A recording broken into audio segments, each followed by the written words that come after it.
Now, next one is Rise of the Robots. Now, a lot of people reckon this is actually a very bad game. I think it's not a brilliant game. Its graphics are not as good as they could have been. The gameplay is very, very sluggish, and the game's very limited. I picked this up, I got it very cheap originally, and I picked up mainly on the idea of the fact that the music was done by Brian May from Queen, and it seemed worth having at the price I paid. To be honest, I only paid like £5 for it brand new, so I would probably say this is probably the only game one of the only games I would suggest not picking up anyway, unless you do find it really cheap somewhere. Next one, obviously the Super Scope 6. This is the game that came with the Super Scope. Kind of what that one. It's actually 6 games in one. Again, slightly obviously proven by the title. The game's actually split into 2 types. There's one that's called Blasters, which are the puzzle games, and then you've got the straight shooters that are things like shooting oncoming enemies and flying on missiles. Next, we've got Micro Machines, top-down racer. Obviously, this is the 16-bit version, so it's got the slightly nicer graphics and slight scaling when you go over jumps than what the original NES version did. Next, we've got one of the only Disney games I've ever brought. I've got 2 of them on the SNES. Aladdin. Now, the version of Aladdin on the Super Nintendo was not the same one that was on the Mega Drive. In fact, they removed all the. They didn't give you any of the sword play, things like that. It was just pure platformer, things like that. Next, we've got the Donkey Kong Country. This is the reimagining of Donkey Kong done by Rare. Back when they were introducing the 32-bit style graphics on the Super Nintendo. At the time, the graphics were just purely amazing, and they were just great. And even today, they still hold up quite well when you play them on a small enough screen. They still seem to survive quite well. Next one, we've got Super Double Dragon. Now, being a fan of side-scrolling beat-em-ups, had to get this. It's actually also Double Dragon 4. It's the 4th game in the series. The funny thing is that they called this Super Double Dragon but never released it as Double Dragon 4. Yet when they brought out the next game, it came out as Double Dragon 5, which was actually based on the cartoon series that had come out around at the same time.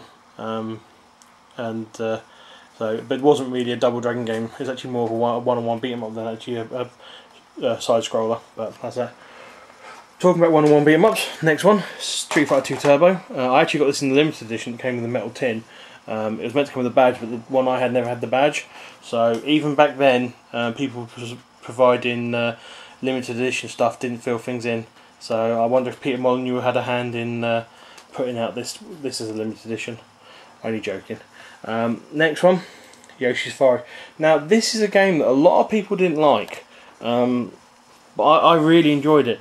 What made me enjoy it even more is the fact that you could actually, obviously sit there with a friend, have a friend ride Yoshi. You use Yoshi, and you would ride as Mario and shoot everything. Really, really great game. Probably is the best game on the Super Scope that ever came out. Especially as something well worth picking up. Next, we have Rival Turf.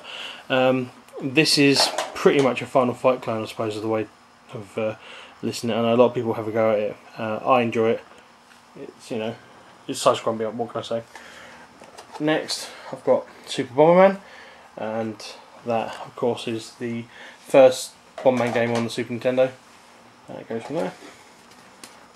Now we've got Super Mario World 2, Yoshi's Island, or just Yoshi's Island as everyone calls it nowadays. This was the one of the games with the Super FX 2 chip, so the evolution of the chip. Again, it's a Mario platform, and what can we say? Well worth picking up. Right, now this is one that's more rare for people. They don't seem to, not many people have it. Street Fighter Alpha 2 on the SNES. This seemed to be a very short-run game.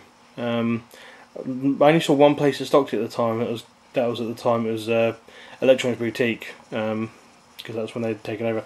And they seem to be the only ones who stocked this in the UK, and it was quite hard to get hold of. They had very few copies in, but I managed to get one copy, and obviously played that. It's really good. I think it is actually quite a good copy of the arcade game. Obviously the graphics are limited, but it's still good fun to play. And next we've got my other Disney game, Lion King.